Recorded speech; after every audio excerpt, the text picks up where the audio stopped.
আসসালামু আলাইকুম। সৃষ্টি central school and college Khulna কর্তৃক আয়োজিত অনলাইন ক্লাসে সবাইকে স্বাগতম। আশা করি তোমরা সকলেই ভালো আছো। আজ আমি তোমাদের সাহিত্যকণিকা বই থেকে একটি কবিতা নিয়ে আলোচনা করব। কবিতাটির নাম আবার আসিব ফিরে। আমি প্রথমে তোমাদেরকে কবিতাটি পড়ে শোনাচ্ছি। আবার আসিব ফিরে, আবার আসিব ফিরে ধান সিঁড়িটির তীরে এই বাংলায়। হয়তো মানুষ নয়, হয়তো বা শঙ্খচিল শালিকের বেশে, হয়তো ভোরের কাক হয়ে এই কার্তিকের নবান্নের দেশে। কুয়াশার বুকে ভেসে একদিন আসিব এ কাঁঠাল ছায়ায়। হয়তো বা হাঁস হব, কিশোরীর ঘুঙুর রহিবে লাল পায়। সারাদিন কেটে যাবে কলমির গন্ধ ভরা জলে ভেসে ভেসে। আবার আসিব আমি বাংলার নদী মাঠ ক্ষেত ভালোবেসে। জলাঙ্গির ঢেউয়ে ভেজা বাংলার এ সবুজ করুণ ডাঙায়।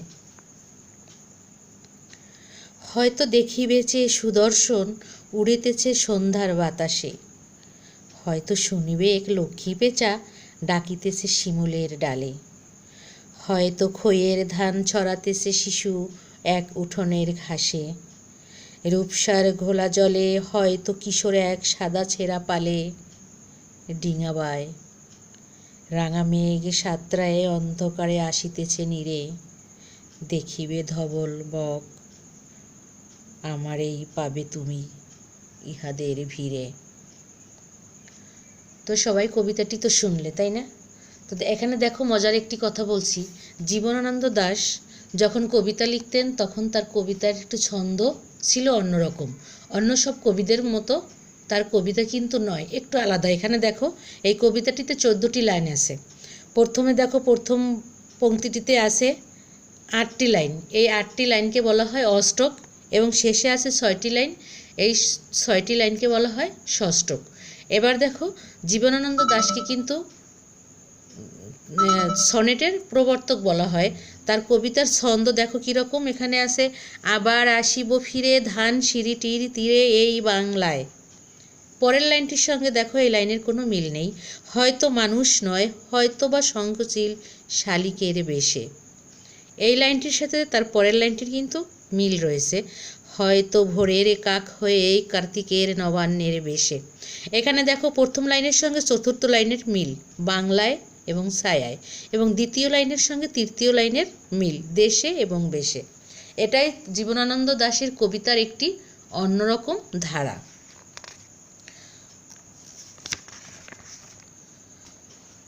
জীবনানন্দ দাশ সম্পর্কে আমি এখন তোমাদেরকে কিছু তথ্য দেব। কবি জীবনানন্দ দাশ 1899 খ্রিস্টাব্দে বরিশাল শহরে জন্মগ্রহণ করেন। তিনি 1921 সালে কলকাতা বিশ্ববিদ্যালয় থেকে ইংরেজি সাহিত্যে MA পাশ করেন। ইংরেজি সাহিত্যের অধ্যাপক হিসাবে তার কর্মজীবনের শুরু হয় এবং তিনি বিভিন্ন সময়ে কলকাতা সিটি কলেজ, দিল্লির Ramjas college, Barishal Brajamohan college, Kharagpur college, Barisha college ও হাওড়া কলেজে অধ্যাপনা করেন। তিনি একসময় সাংবাদিকতার পেশাও অবলম্বন করেছিলেন। জীবনানন্দ দাশের কবিতায় বাংলাদেশের প্রকৃতির রং ও রূপের বৈচিত্র্য প্রকাশ ঘটেছে। অনেক অজানা গাছ, পশু পাখি ও লতাপাতা তার কবিতায় নতুন পরিচয় ধরা পড়েছে। প্রকৃতিপ্রেমিক এই কবি প্রকৃতি থেকেই তার কবিতার রূপ রস সংগ্রহ করেছেন। কবিতা ছাড়াও তিনি গল্প, উপন্যাস ও প্রবন্ধ রচনা করেছেন। তিনি 1954 সালে কলকাতার এক ট্রাম দুর্ঘটনায় মৃত্যুবরণ করেন। এই কবিতাটি পড়ে তোমরা যা শিখতে পারবে তা হলো, কবিতাটি পড়ে তোমরা বাংলার প্রকৃতির রূপ বৈচিত্র্যের প্রতি আকর্ষণ অনুভব করতে পারবে। তোমাদের মনে নিজের দেশের প্রতি মমত্ববোধ জাগ্রত হবে। এবার শোনো কবিতাটির সারমর্ম। আবার আসিব ফিরে কবিতাটি কবির রূপসী বাংলা কাব্যগ্রন্থ থেকে নেওয়া হয়েছে। কবি এই কবিতায় দেখিয়েছেন যে তিনি নিজের দেশকে খুবই ভালোবেসেছেন। প্রিয় জন্মভূমির অত্যন্ত তুচ্ছ জিনিসগুলো তার দৃষ্টিতে সুন্দর হয়ে ধরা পড়েছে। কবি মনে করেন যখন তার মৃত্যু হবে তখন দেশের সঙ্গে তার মমতার বাঁধন শেষ হবে না। তিনি বাংলার নদী, মাঠ, ফসলের ক্ষেতকে ভালোবেসে শঙ্খচিল বা শালিকের বেশে এদেশে ফিরে আসবেন। আবার কখনো বা ভোরের কাক হয়ে কুয়াশায় মিশে যাবেন। এমনও হতে পারে তিনি হাঁস হয়ে সারাদিন কলমির গন্ধে ভরা বিলের পানিতে ভেসে বেড়াবেন। এমনকি দিনের শেষে সে সাদা বকের দল মেঘের কোল ঘেঁষে নিড়ে ফিরে আসে, তাদের মাঝেও কবিকে খুঁজে পাওয়া যাবে। এভাবে তিনি বাংলাদেশের রূপময় প্রকৃতির সঙ্গে মিশে যাবেন। এবার দেখো কবিতাটিতে কয়েকটি কঠিন শব্দের অর্থ তোমাদেরকে আমি বুঝিয়ে দিচ্ছি। কবিতার ভিতরে আছে ধানসিঁড়ি। ধানসিঁড়ি হচ্ছে ঝালকাঠি জেলার ধানসিঁড়ি নামের একটি নদীর। এখন নদীটি মরে গেছে। কবিতায় এই নদীটির নাম ব্যবহার করেছেন। শঙ্খচিল। শঙ্খচিল হচ্ছে এক ধরনের সাদা চিল। নবান্ন। নতুন ধান কাটার পর আমাদের দেশে এই উৎসব হয়। এই উৎসবে দুধ, গুড়, নারকেলের সঙ্গে মিশিয়ে নতুন আতপ চালের ভাত খাওয়া হয়। কার্তিকের নবান্নের দেশে। কবি নিজের জন্মভূমি বাংলাদেশকে নবান্নের দেশ বলেছেন। নবান্ন অর্থ নতুন ভাত। কার্তিক মাসে ঘরে নতুন ধান তুলে কৃষকেরা নবান্ন উৎসবে মেতে ওঠেন। ঘুঙুর, নূপুর, যেটা পায়ের অলঙ্কার। জলাঙ্গি। কবি এখানে নদীকে জলাঙ্গি নামে অভিহিত করেছেন। নদীমাতৃক বাংলাদেশকে কবি জলাঙ্গির ঢেউয়ে ভেজা বাংলা বলেছেন। ডাঙা, শুকনো জায়গা, যেটাকে আমরা বলি স্থলভূমি। সুদর্শন। এখানে কবিতায় কবি এক ধরনের গুবরে পোকাকে সুদর্শন হিসাবে আখ্যায়িত করেছেন। লক্ষ্মী পেঁচা, সুলক্ষণযুক্ত পেঁচা। রূপসা। খুলনা শহরের পাশ দিয়ে প্রবাহিত একটি নদীর নাম। এ নামে ঝালকাঠি জেলায়ও একটি ছোট নদী আছে। ডিঙা। ডিঙা অর্থ ছোট নৌকা। নিরে, পাখির বাসায়। ধবল, সাদা। তো শিক্ষার্থীরা, বুঝতে পেরেছো তোমরা কবিতা সম্পর্কে এতক্ষণ আমি আলোচনা করলাম। এবার আমি তোমাদেরকে কিছু প্রশ্ন নিয়ে তোমাদের সাথে আলোচনা করব এবং প্রশ্নের উত্তরগুলিও তোমরা আমার কাছ থেকে জানতে পারবে। তো চলো তোমরা এবার একটু বইটা খোলো এবং আমি যা এতক্ষণ পড়লাম তার সঙ্গে একটু বইয়ের সাথে মিলিয়ে নাও।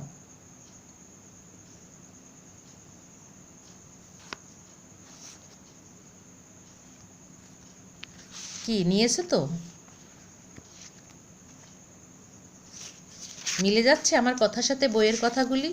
অবশ্যই মিলে যাচ্ছে। তো এবার আমরা প্রশ্নের দিকে যাই।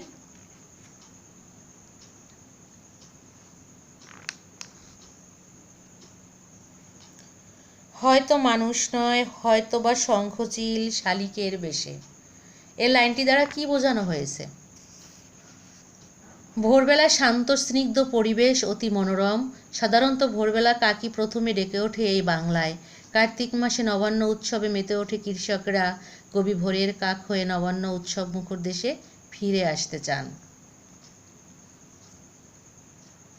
কি বুঝতে পেরেছো? মানুষ না হয়ে শঙ্খচিল শালিকের বেশে জীবনানন্দ দাশ এদেশে ফিরতে চান কেন? কবি জীবনানন্দ দাশ বাংলার প্রকৃতির সাথে নিবিড়ভাবে জড়িয়ে থাকতে চান বলে মানুষ না হলেও শঙ্খচিল বা শালিকের বেশে এদেশে ফিরে আসতে চান। কবি জানেন মৃত্যুর মধ্যেও একদিন তাকে এদেশ থেকে বিদায় নিতে হবে, কিন্তু কবি তার দেশকে ভালোবাসেন। প্রিয় জন্মভূমির অত্যন্ত সাধারণ জিনিসগুলো তার দৃষ্টিতে সুন্দর করে ধরা পড়েছে। তিনি এদেশের বিভিন্ন রূপবৈচিত্র্যের অনুষঙ্গ হয়ে আবার ফিরে আসতে চান। তিনি তাই বলেন যে মানুষ হয়ে তিনি তার আর এদেশে ফিরে আসতে না পারলেও প্রকৃতির বুকে শঙ্খচিল বা শালিকের বেশে ফিরে আসবেন। বাংলার সবুজ করুণ ডাঙা বলতে কবি কি বোঝাতে চেয়েছেন? বাংলার সবুজ করুণ ডাঙা বলতে সবুজ প্রকৃতি ঘেরা বিষণ্ণ বাংলাদেশকে বোঝানো হয়েছে। কবি জীবনানন্দ দাশের চোখে এই জন্মভূমি সবচেয়ে সুন্দর। চারিদিকে সবুজের ছড়াছড়ি, অসম্ভব সৌন্দর্যের মাঝে বিষণ্ণতাও থাকে। সেই সৌন্দর্য ও বিষণ্ণতা একসঙ্গে প্রকাশ করতে কবি বাংলাকে সবুজ করুণ ডাঙা আখ্যায়িত করে উক্তিটি করেছেন। তবে যেমনই হোক, তিনি মৃত্যুর পরেও এই বাংলায় ফিরে আসতে চান।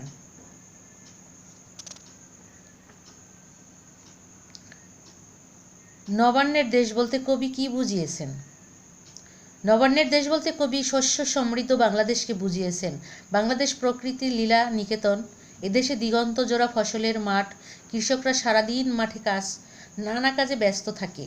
হেমন্তকালে তারা আমন ধান তোলে ঘরে। নতুন ধান ঘরে তোলাকে উপলক্ষ করে তাদের ঘরে এ সময় পিঠাপুলির উৎসব লেগে যায়। এই উৎসবে দুধ, গুড়, নারকেলের সঙ্গে মিশিয়ে আতপ চালের ভাত খাওয়া হয়। শস্য সমৃদ্ধ এই বাংলাদেশকেই কবি নবান্নের দেশ বলে আখ্যায়িত করেছেন।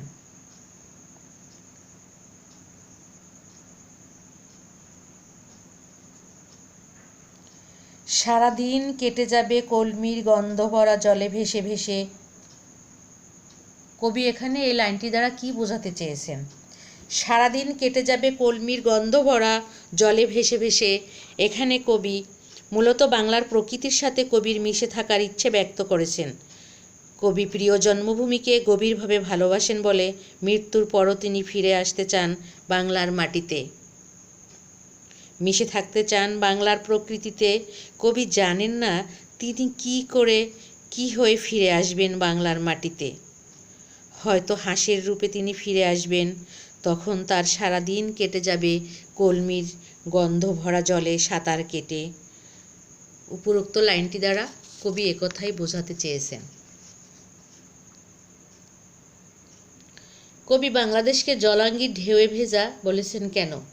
বাংলাদেশ নদীমাতৃক দেশ, যার খালে, বিলে, নদীতে সব সময় জল প্রবাহিত হয় বলে কবি বাংলাদেশকে জলাঙ্গির ঢেউয়ে ভেজা বলেছেন।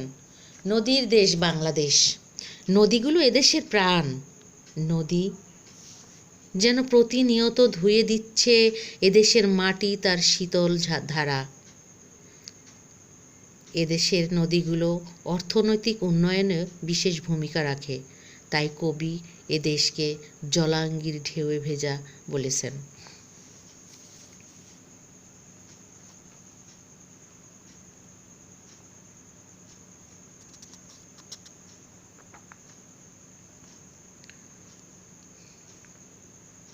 কি বুঝতে পেরেছো তো সবাই, নাকি আরো কিছু বলবো? হয়তো শুনিবে এক লক্ষ্মী পেঁচা ডাকিতেছে শিমুলের ডালে। এই লাইনটি দ্বারা কবি কি বোঝাতে চেয়েছেন? হয়তো শুনিবে এক লক্ষ্মী পেঁচা ডাকিতেছে শিমুলের ডালে। একথা বলতে কবি তার প্রিয় জন্মভূমিকে গ্রামীণ জীবনে লক্ষ্মী পেঁচার অনুষঙ্গকে নির্দেশ করেছেন। কবি এদেশের প্রকৃতিকে গভীরভাবে ভালোবাসেন। তাই তিনি এ প্রকৃতিতে আবার ফিরে আসতে চেয়েছেন বিভিন্ন রূপে। বাংলার প্রকৃতিতে শিমুল গাছ আছে। সেই শিমুলের ডালে বসে আগন্তুক এক লক্ষ্মী পেঁচা ডাকলে বুঝে নিতে হবে কবি বাংলার প্রকৃতিতে ফিরে এসেছেন। রূপসার ঘোলা জলে হয়তো কিশোর এক সাদা ছেঁড়া পালে ডিঙা বায়। এই লাইনটি দ্বারা কবি কি প্রকাশ করতে চেয়েছেন? শোনো তাহলে।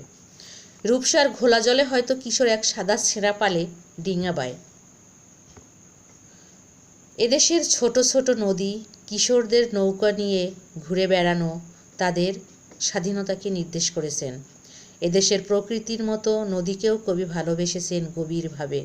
তাই তিনি মৃত্যুর পরে আবার ফিরে আসতে চান কোনো এক অজানা বালকের বেশে। রূপসার ঘোলা জলে দেখা যাবে তাকে সাদা ছেঁড়া পালে এক মনে ডিঙ্গি নৌকা বইছেন।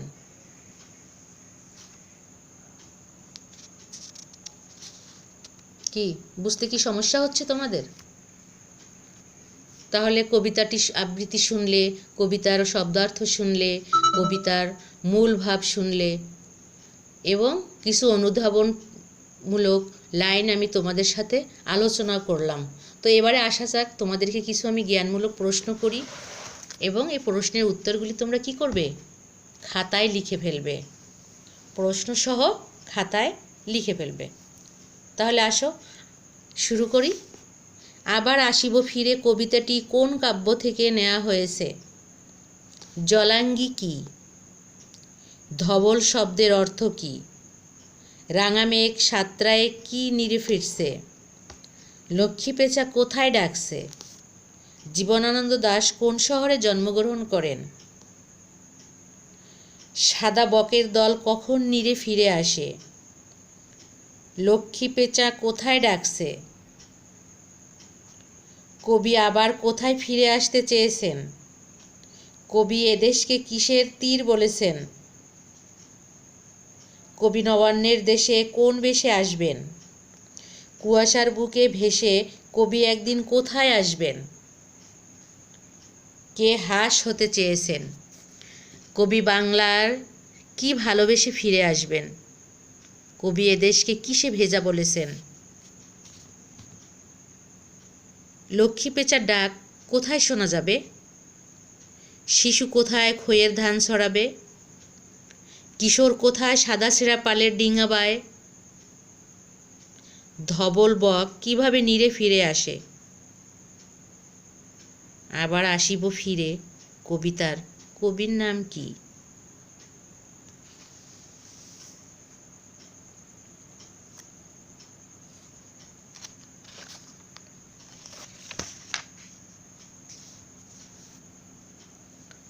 কি বুঝতে পেরেছো সবাই? তাহলে প্রশ্নগুলির উত্তর তোমরা নিজেরাই খুঁজবে এবং উত্তরগুলি আমাকে লিখে দিবে। ভালো থেকো সবাই। আজকে এখানেই শেষ করছি। পরবর্তী ক্লাসে নতুন কোনো কিছু নিয়ে তোমাদের সাথে আবার কথা হবে। সে পর্যন্ত সবাই ভালো থেকো, সুস্থ থেকো। আল্লাহ হাফেজ। আসসালামু আলাইকুম।